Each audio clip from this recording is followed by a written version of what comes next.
The question is, to dribble or not to dribble?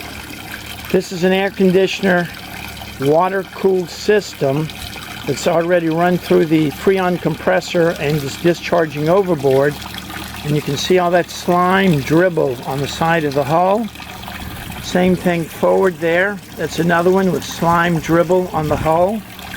So you can clean that off easily with a brush, or watch their dock mate over here.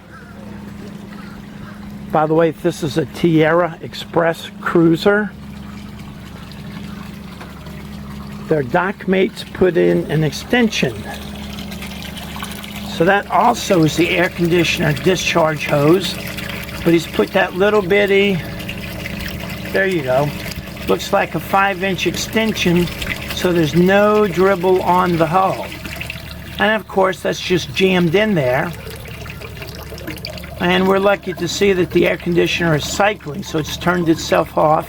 It reached set point. It'll come back on in a couple of minutes and run again. But this hose is just jammed into that through hull fitting. It's not screwed in. So if you have a little rough docking experience and it rubs against the dock right here, it might fall off.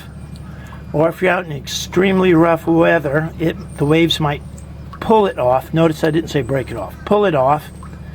And hopefully he's got 2 or 3 or 4 more pieces sitting in his spares box on board the boat, so he can put the extension on it.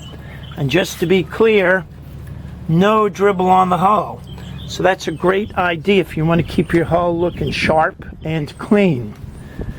So if you've got any other questions about air conditioners, generators, the perfect boat for you, or how to anchor, ask Captain Chris.